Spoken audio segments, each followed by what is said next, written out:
Бүгінгі сабақта тағы сахабалар туралы айтамыз.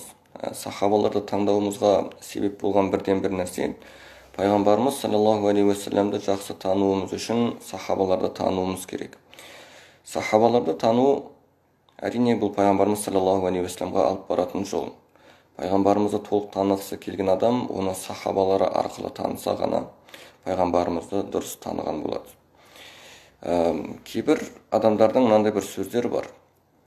Осы бұрынғы адамдарды айтқан кезде, оның ішінде сахабаларды айтқан кезде, әйтеуір жан-жақты мақтай бересіңдер, олар шынымен де сондай болды ма екен деп. Ақиқатына келсек, солай. Пайғамбарымызды пайғамбар еткен нәрсе де осы. Ол өзінің айналасындағы адамдардың барлығын бірдей өзгерте білген. Адамдарды жахилия дәуірінен бүткіл әлемге қарап әңгіме айтатын, бүткіл адамзатқа мұғалім болатындай дәрежеге жеткізген. Ал осы іс-әрекетті атқарған адамдар да осы сахабалар болған еді. Әрбір сахаба өзінің ерекшелігі бар. Бірлері батыр болатын болса, бірлері дүниедегі зүһудтан, яғни дүниеге ешқандай қызығушылығы болмауымен танылған. Бір сахабалар ғалым болған, бір сахабалар саудагер болған, тағысын тағы. Бірақ әрбір сахаба қоғамдағы өзінің орнын таба білген.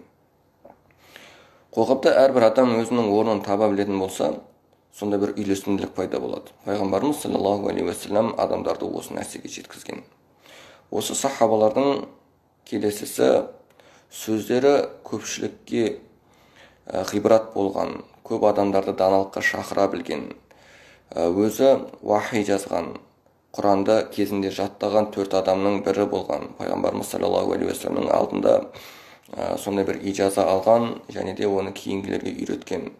Шам өлкесіне барып қазылық қызмет жасаған. Сол жерде Құран жаттау алақасын дамытқан. Тіпті кейбір адамдар айтады, ол кісінің ілім алқасында Құран үйрену үшін бір сәтте 1800 адамнан астам адамдар жиналатын еді деген сондай бір сахаба туралы айтамыз. Немесе бұл сахабаны әуелге келген адамдар және де үлкен ғұламалар үмметтің данасы деп айтқан сондай бір үлкен кісі Абу Дарда радиаллаху анху. Абу Дарда радиаллаху анхуға қысқаша тоқталып өтетін болсақ, ол кісі толық аты Абу Дарда Уаймир ибн Амир әл-Ансари әл-Хазраджи. Бұл қысқаша айтқан кезде. Бұл кісі исламға келуі қызық. Ол кісі мәдиналық кісі болған және де исламға келуге асықпаған. Ол кісі өте көп ойланатын болған. Сондай бір ұшқыр ойға ие болған кісі. Бірақ сондай күндердің бірінде Ибн Раваха менен Ибн Маслама радиаллаху анхума екеуісі келеді дағы, бұл кісінің табынатын әдеттегі пұтын сындырып кетеді, қиратып кетеді. Сөйтіп Абу Дарда радиаллаху анху үйіне келсе, пұты сынып жатады. Сол кезде айтады, әлгі пұтын жинап жатады дағы, әй, еш болмаса өзің қорғамайсың ба деп айтады. Сол кезде әйел айтады, Умму Дарда, оның әйелі де сондай бір данышпан адам болған, яғни білесіздер, адамдар бірін-бірі табады ғой әдетте. Бұл кісінің де әйелі өзі сияқты даналық болған, немесе бір-бірінің даналықтары бір-біріне өткен сондай бір кісілер болған. Айтқан екен, әй Абу Дарда, ол өзіне пайда да тигізе алмайды, өзін тіпті басқалардан қорғай да алмайды ғой дейді. Сосын барып ашуланған Абу Дарда радиаллаху анху әлгі пұтын лақтырып тастайды. Сөйтіп әйелін айтады, маған бір су дайында дейді. Суын дайындағаннан кейін жақсылап тұрып жуынып, ғұслын алып, шомылып болғаннан кейін барып шомылады, сосын үстіне ең әдемі киімін киіп, сәндіктерін бойына киініп, әдемі иісін жұпарланып, сосын пайғамбарымызға саллаллаху алейхи уассаламға қарсы беттейді. Пайғамбарымыз саллаллаху алейхи уассалам бұл кісінің өте ақылды кісі екенін біледі. Сол үшін бұл кісіге ешқандай да бір әңгіме айтылмаған. Исламға шақырылғанымен, бірақтан бұл кісінің алдын ешкім кеспеген. Пайғамбарымыз саллаллаху алейхи уассаламға беттеп келе жатқан Абу Дарданы көрген кезде Ибн Раваха радиаллаху анху тұраттағы айтады, я пайғамбар, мінекей бізге Абу Дарда беттеп келе жатыр дейді. Пайғамбарымыз саллаллаху алейхи уассалам айтады, оның бұл келуі жай емес, ол исламды қабылдау үшін келе жатыр дейді. Айтқандай ақ келеді және де исламды қабылдайды. Осыдан кейін Абу Дарда радиаллаху анхудың мұсылмандық өмірі басталады. Абу Дарда радиаллаху анху сахаба кезінде, яғни пайғамбарымыз саллаллаху алейхи уассаламның көзі тірісінде анау айтқандай қатты көп информациялар жоқ. Кейбір хадистарды риуаят еткен, өміріндегі даналықтары пайғамбарымыз саллаллаху алейхи уассаламнан кейін байқалады. Қазылық өмір сүрген кезінде, адамдарменен көбірек мәміле жасаған кездерінде байқалады. Мысалға, ол кісі кейінірек жаңағы Шам өлкесіне қазылық қызметіменен барған кезінде адамдар ол кісіні құттықтаған екен. Әй Абу Дарда, құтты болсын, қазылық мансапқа келіпсің деген кезінде Абу Дарда біраз налып айтқан екен. Әй адамдар, сендер қазылықтың ауыртпалығын білмейсіңдер. Егер сендер қазылықтың не екенін білсеңдер, шекара асып кететін едіңдер. Одан да азан айтуға қызықсаңдаршы. Азанның маңызын, пайдасын білсеңдер, сендер шекара асып болса да азан шақыратын едіңдер деген. Абу Дарда радиаллаху анху сахаба кісі, және де өте бай кісілердің бірі болған. Жалпы ансарлықтардың ішіндегі сөзі жүретін, әрі байлығы бар сондай кісілерден болған. Бірақ ол өзінің сөзінде айтады: мен исламды қабылдағанға дейін саудаменен айналысатын едім дейді. Сосын исламға келгеннен кейін де саудаменен айналысып жүрдім, және де ғибадатқа көңіл бөлдім дейді. Бірақ құлшылықпенен сауда екеусін жинақтай алмадым дейді. Сол үшін екеусінің біреусін таңдауыма тура келді. Мен дағы Аллаға жақындау жолын таңдадым деген. Бұл енді Абу Дарда радиаллаху анхудың таңдауда қай жаққа басымдылық беретінін көрсетеді. Ол бастан бұл кісіні хикмет иесі деп айтқан кезінде осы нәрселерді біз ескерген болатынбыз. Осылайша Абу Дарда радиаллаху анху пайғамбарымыз саллаллаху алейхи уассаламның қасында жүріп, үлкен бір сондай бір мансапқа ие болады, кешіріңіздер, сондай бір орынға ие болады, мәртебеге ие болады. Жалпы мына нәрсені түсінгеніміз керек.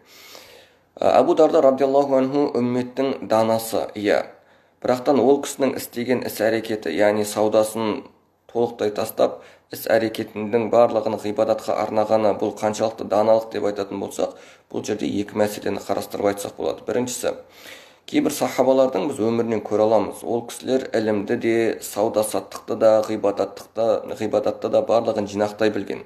Бірі екіншісіне кедергі жасамаған. Бұны біз Абу Бакр, Абдурахман ибн Ауф, Умар радиаллаху анхум сияқты кісілердің бойынан көре аламыз. Десек те, егер адам өзіне пайдалы және де зиянды нәрселерді қарастыра отыратын болса, өзіне пайдалы жақты таңдап, соныменен амал еткені ол үшін дұрыс болады. Яғни адам өзін өмірде белгілі бір орынға қойып көру керек, сол жерден өзін бағалау керек. Не нәрсені істей алады, не нәрсені істей алмайды. Өзі үшін дүниеде, ақыретте не нәрсе пайда және не нәрсе зиян екенін көру керек. Пайғамбарымыз саллаллаху алейхи уассалам хижрет жасағаннан кейін Абу Дарда радиаллаху анхуды Салман әл-Фариси радиаллаху анхуменен бауырластырған. Білесіздер, Мадинаға көшіп келгеннен кейін пайғамбарымыз саллаллаху алейхи уассаламның істеген ең үлкен, ең жемісті істерінің бірі де осы бауырластыру болған. Абу Дарда радиаллаху анху Салман Фариси менен бауырласады. Салман Фариси ол да тарихтан білесіздер, өте қарапайым өмір сүрген кісі, өзі байдың баласы болса да, бірақтан қарапайым өмірді таңдаған, Аллаға жақындау жолын таңдаған кісі. Абу Дарда да радиаллаху анху сондай болған. Бір күні осы Салман радиаллаху анху сондай бір хадис риуаят етіледі, бұл имам Бухариде келген хадис. Бірде өзінің бауыры, жаңағы діндегі бауыры Абу Дарда радиаллаху анхуға зиярат етіп келеді. Келсе, әйелі үйінің сыртында отырады, жаңағыдай бейнесі де біраз нашар дейді. Бізде қазақшада әбір жеп кеткен деп айтады ғой, сондай біраз әбір жеген түрі бар. Сосын бір нәрсенің дұрыс емес екенін байқағаннан кейін Салман әл-Фариси радиаллаху анху айтады: "Ай Умму Дарда, не болды, неге мұндай күйге түстің?" деген кезде айтады: "Менің күйеуім Абу Дарданың бұл дүниеменен ешқандай байланысы қалмады" дейді. Бұны естігеннен кейін Абу Дарда радиаллаху анхуға Салман радиаллаху анху кіреді. Оған Алла жолында насихат айтқысы келеді. Бірақтан білесіздер, даналық бабында сөзбенен емес, көбінесе даналық іс әрекетпенен жүргені құпталады. Салман Фариси радиаллаху анху Абу Дардаға келгеннен кейін өзінің дін жолындағы бауырының келгенін көріп, Абу Дарда тамақ істеуге кіріседі. Тамағын істеп болғаннан кейін оны Салманға ұсынады, алайда Салман тамақты ішпейді. Сен ішпейінше мен ішпеймін дейді. Абу Дарда радиаллаху анху ораза екенін айтады. Бірақ Салман радиаллаху анху сонда да өзінің айтқанынан қайтпайды. Сен ішпейтін болсаң, мен де бұл тамақтан бас тартамын дейді. Амал жоқ, Абу Дарда радиаллаху анху өзінің діндегі бауыры үшін аузын ашуға мәжбүр болады. Айта кететін нәрсе, оның оразасы ол кезде парыз ораза болмаған. Оның оразасы нәпіл оразалар болған, бауыры үшін де ашқан. Содан кейін арада біраз уақыт өтеді, кешкі уақыт келеді, сосын барып ұйықтайтын уақыт келгеннен кейін Салман радиаллаху анху жатып ұйықтағысы келеді. Бірақ қараса, Абу Дарда радиаллаху анху ұйықтайтын түрі жоқ, тұрып түнгі намазға кіріседі. Сол кезде Салман тұрады дағы, әй Абу Дарда ұйықта дейді. Абу Дарда радиаллаху анху Салманның мінезін біледі, жатады, ұйықтайды. Сосын түннің 3/2 жартысы келген кезінде қайтадан Абу Дарданың намазға оянғанын көреді. Салман радиаллаху анху қайтадан, әй Абу Дарда ұйықта дейді. Әлгі кісі қайтадан ұйықтайды. Сосын түннің соңғы 1/3 келген кезінде Салманның өзі намазға тұрады, сөйтіп Абу Дарданы да оятады. Әй Абу Дарда, мінеки намазға тұратын уақыт келді дейді. Сөйтіп екеуісі тұрып түнгі намаздарын оқиды. Сосын таң атқаннан кейін бүткіл кешегі күндегі болған нәрселердің барлығын бір сөздің бойына жинап, Салман радиаллаху анху Абу Дардаға мынандай бір даналық айтады. Әй Абу Дарда, расында сенің Алланың алдында ақың бар, және де сенің нәпсіңнің алдында ақың бар. Сонымен қоса, сенің отбасының алдында ақың бар. Әрбір ақы иесіне оның ақысын бер дейді. Бұл сөз естігеннен кейін Абу Дарда радиаллаху анху пайғамбарымыз саллаллаху алейхи уассаламға барады. Сосын Салман радиаллаху анхудың айтқан сөзіне қатысты сұрақ қояды. Бұл қаншалықты дұрыс деп, сол кезде пайғамбарымыз саллаллаху алейхи уассалам садақа Салман, яғни Салманның айтқаны дұрыс деген. Осы нәрселерді Абу Дарда радиаллаху анху өзінің бойына жинастырған. Абу Дарда радиаллаху анхуды ерекшелендіретін нәрсесі сол, ол кісі не нәрсені білген болса, не нәрсені естіген болса, сол нәрсені міндетті түрде іске асыратын болған, және де барынша жылдам асыратын болған. Сол үшін сахабалар былай деп айтатын болған: арамызда білген нәрсесі менен істеген нәрсесін бірден іске асыратын адам ол Абу Дарда болған. Яғни Абу Дарда радиаллаху анху бір нәрсені білген болса, бір нәрсе туралы естіген болса, ол нәрсені бірден іске асыратын болған. Жақсылық істерде ешқандай кешіктіруге болмайды. Сол сияқты істеген іс әрекетін де үнемі жалғастырып отыратын болған. Білесіздер ме? Біз әдетте енді адам баласы болғаннан кейін өзіміздің кемшіліктерімізді байқай бермейміз ғой. Бірақтан бізде сондай бір кемшіліктер бар. Біз сөзіміз өзімізден озып кетеді. Біз жақсылықтарды өте көп айтамыз. Жақсылықтардың түбін түсіріп тұрып айтамыз. Бейне бір сол жақсылықтың барлығын істеп жатқандай айтамыз. Бірақ өкінішке орай сөзіміз өзімізден әлдеқайда алдыда. Сөзімізге қарайтын болса, адамдар біз ең бір тақуа адам, Алла тағалаға ең жақын адамдар сияқты көрінуіміз мүмкін. Бірақтан ісіміз оған оншалықты жете бермейді. Сол сияқты іс әрекетіміздің өзі де екінші бір іс әрекеттерменен қуатталуды талап ететін кездер болады. Бұл жерде де біздің ақсақтығымыз байқалады. Мысалға, бір адамдар іс әрекет жасаған кезінде белгілі бір уақытта қатты әсерленген болуы мүмкін. Бірақ өкінішке орай ол іс әрекеттері ары қарай жалғасын таппайды. Мысалға, бір адамдар бір жақсы бір іс амалды алдына мақсат етіп қою мүмкін. Мысалға, мен әрбір күні азанғы сағат 6-да тұрамын, сөйтіп жаңағыдай спортпенен айналысамын, кітаптар оқимын деген сияқты мақсаттар қою мүмкін. Бірақтан бұл іс әрекеттері 2 күн, 3 күннен ары қарай аспай жататын болса, демек бұл кісінің істеген іс әрекеті дағы өзінің жалғасын таппады деген әңгімені білдіреді. Ал Абу Дарда радиаллаху анхудың ерекшелігі сол, ол кісі өзінің істеген істерін ары қарай жалғасын таптыртқаны сияқты білген іс әрекеттерін дағы оны өзі үйренген және де өзге де үйреткен. Сол ішінде ол кісінің Шамдағы табиғиндерге айтқан бір әдемі сөзі бар. Әй адамдар, мен сіздерге қарап тұрмын және де түсінбеймін дейді. Сіздердің ғалымдарыңыз кетіп жатыр, ал білімсіздеріңіз болса еш нәрсе үйретпей жатыр. Үйреніңіздер және үйретіңіздер. Арасында үйретушілер менен үйренушілер олар сауапқа ортақ қой дейді. Яғни үйретуші үйретуі арқылы сауап алады, ал үйренуші үйрену арқылы сауап алады. Бұған қатысты пайғамбарымыз саллаллаху алейхи уассалам айтады: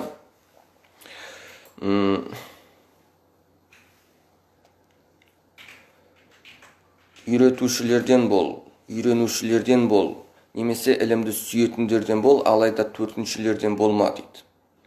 Ғұламалар бұл төртіншілер кімдер деп сұраған адамдарға былай деп жауап берген: төртіншілер ілімді не жақсы көрмейтін, не үйренбейтін, не үйретпейтін, алайда оны жек көретін адамдар деген. Осылайша Абу Дарда радиаллаху анху өзінің білген нәрсесінің барлығын іс-әрекетке асырған кісі. Бұл білесіздер ме? Пайғамбарымыз саллаллаху алейхи уассаламның келесі мына хадисін ашықтай түседі. Пайғамбарымыз саллаллаху алейхи уассалам айтады: "Мән амиля бима алим варасахуллаху илман ма лам я'лам." Кім білгеніменен іс-әрекет жасайтын болса, Алла тағала ол адамға білмеген нәрсесінің де ілімін мирас етіп беріп қояды дейді. Яғни, бұл өзіміздің өмірімізде де, өзіміздің айналамызда да байқалып жүрген нәрселер. Кей кезде мүлдем дінменен қатысы жоқ, дін оқымаған, тек қана өзінің намазы бар, оразасы бар адамдар болуы мүмкін. Іс-әрекеттеріне қарасақ, әлде қайда көп нәрселер істеп жатқанын көресіздер. Білмеймін, бизнес мәселесінде кіретін болса, өте адал амалдар жасайды. Егерден ғибадатын жасаса, ана кісінің намазына қарап отырып, намаз оқитын адамдардың ұялып кететіндей бір жағдайлар болып жатады. Оның себебі әлгі адамның ықыласында, білген нәрсесін барынша амал етуге тырысқандығында. Абу Дарда радиаллаху анху осы нәрсені өзінің бойында көрсетіп берген адам.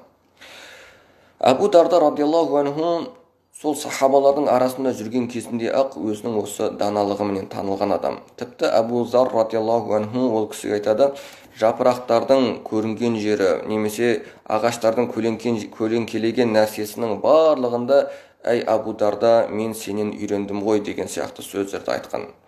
Ал ол кісінің ілімін, ол кісінің ақылдылығын ерекше жоғары бағалаған сондай бір үлкен сахабалар бар. Мысалға Ибн Омар радиаллаху анхуды айтсақ болады. Ибн Омар радиаллаху анху анша-мұнша әңгімелерді тыңдай беретін кісі емес. Кейбір кісілер келіп ол кісіге: әй Абу Дарда, кешіріңіздер, әй Ибн Омар, осындай бір әңгіме бар екен, хадис бар екен деген сияқты әңгімелерді айтқан кезде, ол кісі әлгі кісілерге тоқтаңдар деп айтады. Тоқтаңдар. Ондай әрбір әңгімені жеткізе беруді доғарыңдар. Егер әңгіме айтатын болсаңдар, маған ақылды адамдардың әңгімесін айтыңдар. Муаз сияқты, Абу Дарда сияқты деп, Абу Дарда радиаллаху анхудың да ерекше ақылды болғандығын айтқан. Абу Дарда радиаллаху анху бос уақыттарын құр жібермейтін болған. Ол кісі өте көп ғибрат жасайтын болған, өте көп ойланатын болған. Әйелінен сұраған кезінде Абу Дарданың ең көп жасайтын нәрсесі не еді деген кезінде ғибрат, яғтибар жасайтын болған және хикмет жасайтын болған деген. Ғибрат деген, яғни әрбір нәрсеге ой жүгірту, ойлану, сүзу. Тәфәккур деген де сол мағынада, бір нәрсені терең ойлау. Мысалға, Ибн Мубарак рахимахулланың Зухуд деген кітабында немесе Хилия атты кітаптарда Абу Дарда радиаллаху анхудың істеген іс-әрекеттерінің барлығы ғибратқа толы істер, сөздері болса хикметке толы екендігі айтылатын болған. Әйелі де бұл нәрсені қуаттаған. Мынандай бір сөз бар ғой: Алла тағалаға жақын болған әулие адамдардың негізгі белгісі сол, егер олар сөйлесе ғибрат айтады. Ал егер сөзсіз қалса, олардың үнсіздігі оның даналығын көрсетеді дейді. Мінекей, осындай кісі болған Абу Дарда радиаллаху анху. Ол кісі өзінің іс-әрекеттерінде де өзгелерге көп үлгі жасайтын. Мысалға, бірде ол кісі келе жатқан кезінде бір күнә жасап қойған адамға куә болады. Ол күнә жасап қойған адамның айналасындағы адамдар әлгі адамды жасаған күнәсі үшін айыптай бастаған, сөге бастаған, ұрса бастаған. Бұны көрген кезінде Абу Дарда радиаллаху анху әлгі кісілерді ынсапқа шақырып: әй, доғарыңдар дейді. Неге бұл бауырларыңды жамандап жатырсыңдар? Неге оған сөгіп жатырсыңдар, ұрыс жариялап жатырсыңдар? Сендердің қайсы бір бауырларың егер бір шұңқырға, бір орға түсіп кететін болса, сендер оған қол ұштарыңды созып, оған көмектесуге тырыспайсыңдар ма дейді. Әлгі адамдар: иә, біз солай істейміз ғой, әрине көмектесуге тырысамыз дейді. Бұл бауырларың да күнәнің шұңқырына түсіп кетті емес пе? Оны сол шұңқырға көмгенше, оны сол шұңқырдан шығарып алуға тырыспайсыңдар ма дейді. Сонда әлгі адамдардың ішінде бірі тұрып: әй Абу Дарда, сен сонда бұл адамның күнәсін көре тұра бұл адамды жақсы көре бересің бе? бұл адамды жаман көруің керек емес пе, жасап жатқан жамандығы үшін деген кезінде Абу Дарда радиаллаху анхудың айтқан бір әдемі сөзі бар. Иә дейді, мен оны жасап жатқан жамандығын жақсы көрмеймін, бірақтан мен оның ісін ғана сынаймын. Ал егер өзіне келетін болсақ, ол менің діндегі бауырым емес пе? Күнәсін тастаса, ол менің ең жақын бауырым дейді. Ал діндегі бауырластық болса, туыстық бауырластықтан да артық деген сөздерін айтады.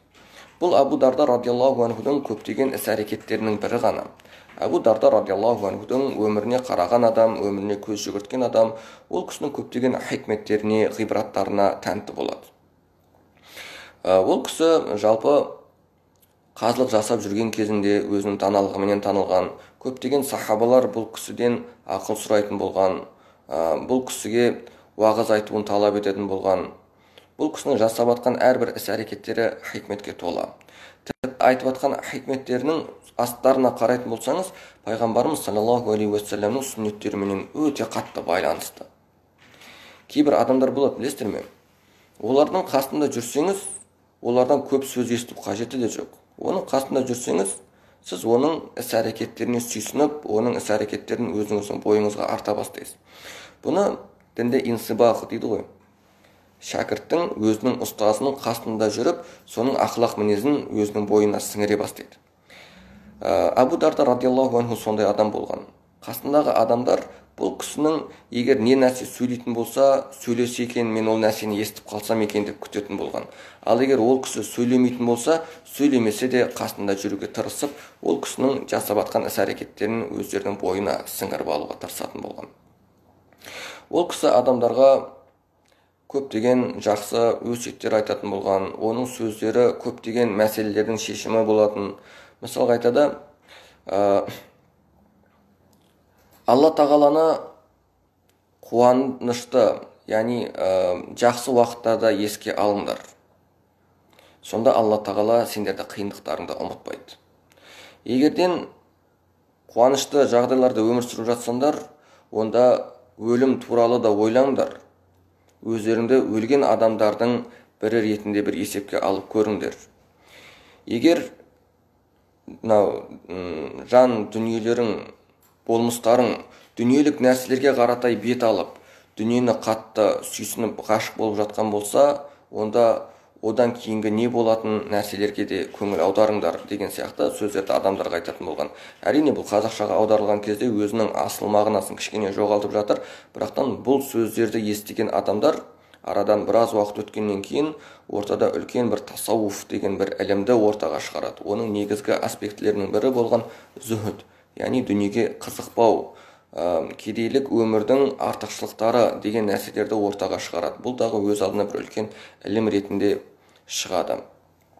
Сол сияқты Абу Дарда радиаллаху анхудың жаңағыдай бір даналық сөздерін Хилятул Аулия сияқты, немесе Табаранидың кітаптарында, сол сияқты Устул Ғаба Ибн Асирдің кітабы, бұл жерлерде өте көп айтылған. Бұл кісінің өмірі жалпы көпке қызығарлық, көптің қызығатын өмірлер болған. Адамдар бұл кісінің өмірі туралы көбірек айтылғанын, көбірек жазылғанын, көбірек естігісі келген.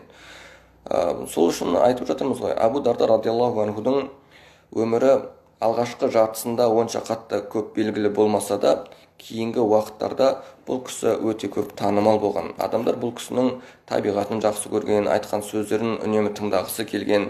Бұл кісі жұма уағызына шығатын болса, адамдар қатты сүйсінетін болған. Егер жұма уағызына шықпаса да, қасында жүріп, қысқаша болса да, сондай бір хикметтерін тыңдағысы келген. Қазақта бір әдемі сөз бар.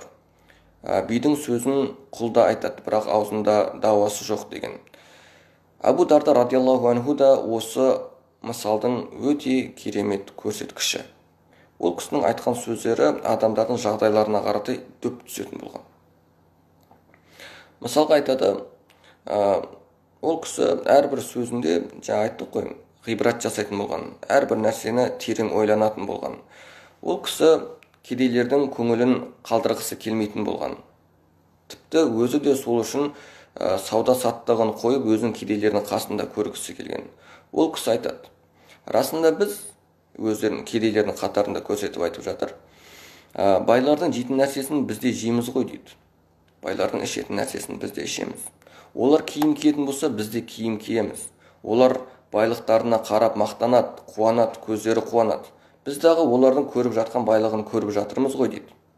Бірақ олар ақыретке барған кезінде осы нәрселері үшін сұралады, ал біз болсақ ол нәрселер үшін сұралмаймыз дейді.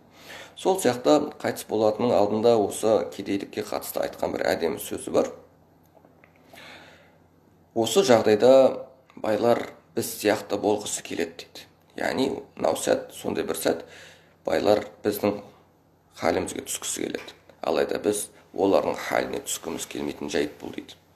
Абу Дарда радиаллаху анху өзінің айналасындағы адамдарға да өте опалы адам болған. Өзінің серіктеріне, бауырларына өте қатты жанашыр кісі болған. Тіпті әйелі бір сөзінде айтады, ол кісінің 360 халилі бар еді дейді.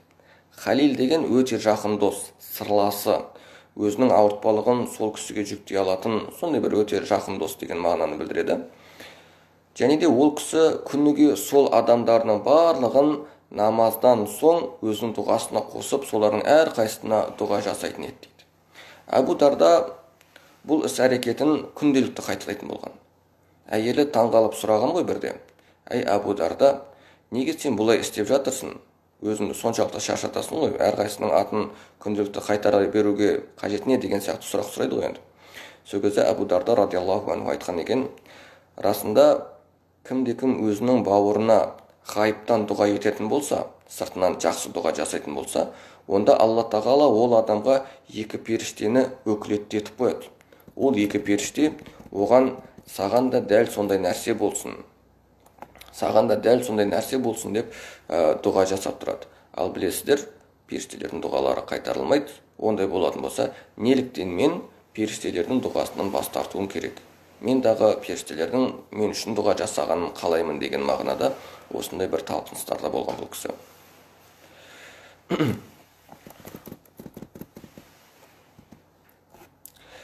Абу Дарда радиаллаху анхудың кейбір жағдайлары өзіне дейінгі үлкен сахаба болған Абу Бакр радиаллаху анхудың жағдайына да ұқсайды.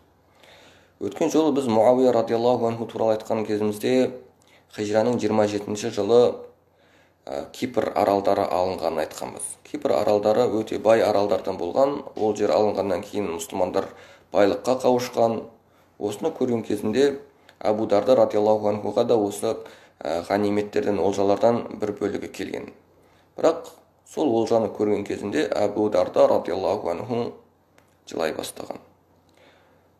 Әлгі олжаны алып келген адам сұрайды ғой, әй Абу Дарда, сені жылатқан не нәрсе? Бүгін мұсылман еместерден үстем түскен күн емес пе? Олжалары қолдарына тиіп байыған кез емес пе? Алланың нығметі жауған күн емес пе? Алланың нығметін ұлықтап шүкірлік ететін күн емес пе деп сұрақ қойған кезінде Абу Дарда радиаллаху анху айтады, валлахи, бүгін мұсылмандардың қолдарына байлық түсті, ал және де олар осы байлық үшін қуана бастады дейді. Валлахи, Алла менен ант етейін, Алла тағала қаласа мұсылманның бүткіл абыройын, яғни адам атаулының, кез келген адамның, оның ішінде мұсылманның, қаласа оның бүткіл абыройын бір сәтте дағы алып қоя салуы мүмкін ғой деп мұсылмандардың халдеріне қарап көзіне жас алып жылаған екен. Бұл Абу Дарда радиаллаху анхудың ғибратты өмірінің бірер бөліктері ғана. Абу Дарда радиаллаху анху тек қана ақыреттің ғана адамы емес, ол кісі дүниеде де өзінің орнын таба білген кісі. Бізде адамдар дінді үйренсе, ақыреттің адам болып кетіп жатады ғой. Дүниені толықтай есігін жауып, маған енді дүние керек емес, мен деген тек қана Алла тағала менен ғана боламын деген сияқты бір сөздер айтып жатады. Жоқ, ондай емес. Бұны Құранның аятында да келтіреді. وَلَا تَنْسَ نَصِيبَكَ مِنَ الدُّنْيَا وَابْتَغِ فِيمَا أَتَاكَ اللَّهُ الدَّارَ الْآخِرَةَ وَلَا تَنْسَ نَصِيبَكَ مِنَ الدُّنْيَا. Алла тағала саған берген нәрселерменен ақыреттік азығыңды, ақыреттік жемісіңді ізде. Алайда дүниедегі нәсібіңді де ұмытып кетпе деген Құранның аяты бар. Абу Дарда радиаллаху анху осыны іс жүзінде де асырған. Алла тағаланың берген нығметтерін ақыреті үшін жаратқан. Алайда дүниеде де ол кісі өзінің орнын таба білген. ол кісіні дүниеде қызықтыратын белгілі бір нәрселері болған. Ол кісі айтады, мына дүниеде үш нәрсе болмаса мен ақыретті қалайтын едім дейді. Ол үш нәрсе не деп сұраған кезінде ол кісі айтады, мен күндізгі уақытта шөлді жақсы көрдім, түннің уақытысында түнгі намаздарды жақсы көрдім, және де салихалы адамдарменен насихат жасауды, салихалы адамдарменен мәміле әңгіме құруды жақсы көрдім дейді. Сол сияқты ол кісі қайтыс болатын кезінде бір даналықпенен қауышқан кісі, яғни өмірі даналықпенен болған кісі, қайтатын кезінде де сондай бір даналық сөздерді айтатын болған. Айтады, адамдар келіп сұраған екен, әй Абу Дарда, сен не нәрсеге иштика жасып жатырсың? Иштика деген, яғни не нәрседен налып жатырсың, не нәрсені жаман көріп жатырсың, яғни не нәрседен бас тартқың келеді деген кезде айтады, мен дүниеден иштика жасап жатырмын, яғни дүниеден бас тартқым келіп жатыр. Бүткіл күнә атаулының барлығын тастай алсам, сол нәрсені тастағым келеді дейді. Жарайды дейді. Ал енді не нәрсені қалап жатырсың деген кезде ол кісі айтады, мен жәннатты қалап жатырмын дейді. Яғни адам өзінің ең соңғы бәлкім сөздері болуы мүмкін, бірақ адамдар ол кісіні алып қалғысы келіп жатыр ғой, емдегісі келіп жатыр, бірақ солай бола тұра Абу Дарда радиаллаху анху өзінің жағдайын тура бағалай білген кісі. Және де ақырғы сөздерінің де дүниеменен араласпай ақыреттік болғанын қалап жатыр, осындай бір сөздерді айтқан. Сол кезде қасындағы ұрпақтары тұрып айтады ғой, әй Абу Дарда, егер қаласаң біз саған емші алып келейік деген кезінде Абу Дарда айтады, мені талап етіп жатқанда сол емші емес пе, яғни мені де осы ауыртып тұрған емші емес пе, яғни мен ақыретке толықтай дайынмын деген мағынада осындай бір сөздерді айтады. Абу Дарда радиаллаху анхудың осындай бір ғибратқа толы өмірі көп, және де бұл көптеген кітаптарда шашылып келген. Кейбір кітаптарда Абу Дарданың өмірі жинақталған, оны Ихя улумиддиннен тағы басқа көптеген кітаптардан көрсеңіздер болады. Абу Дарда радиаллаху анхудың даналықтарына қарай отырып, пайғамбарымыз саллаллаху алейхи уассаламның даналығы осы кісіге сіңгенін көре аламыз. Бұны айтып отқан себебіміз, жоғарыда айтып өткеніміздей, егер пайғамбарымыз саллаллаху алейхи уассаламды барынша жақын танығымыз келетін болса, біз осы сахабаларды әуелі жақсы тануымыз керек. Абу Дарда радиаллаху анхуменен жақсы таныссақ, егер ол кісіні жақсы білсек, біз пайғамбарымыз саллаллаху алейхи уассаламның даналық тұрғысынан ол кісінде бір қасиетін таныған боламыз. Бүгінгі сабағымыз осыменен тамамдайық, иншалла. Абу Дарда радиаллаху анху біздің өмірімізде жаңа бір сәуле пайда болуына нәсіп болсын, иншалла, сондай бір себепші болсын. Себебі бұл кісінің өмірі ғибратқа толы кісі, бұл кісіні оқиық, үйренейік, танысайық, және де ол кісіні өзімізге бір үлгі ретінде алайық. Себебі сахабаларды сахаба еткен ең үлкен нәрсе ол кісілердің даналықтары менен даналыққа мойынсұнушылықтар еді. Бірақ біздің қазіргі уақытымызда даналық деген барынша азайған, және де адамдар көбінесе жеңілтектікке бет бұрған деп айтсақ болады. Сол үшін біз сахабалардың өміріне тағы да бір қарағымыз келеді. Пайғамбарымыз саллаллаху алейхи уассаламды осы сахабалардың призмасынан тағы да бір қарап өткіміз келеді. Егер біз сахабаларды танысақ, пайғамбарымызды білсек, онда өзімізді нағыз мұсылман ретінде қоғамға ұсына алатын ба едік. Ва ахиру дa'вана алхамдулиллахи rabbil alamin wal aqibatu lil muttaqin wa sallallahu wa sallim wa barik ala sayyidina Muhammad wa ala alihi wa ashabihi ajma'in. Sağ olun.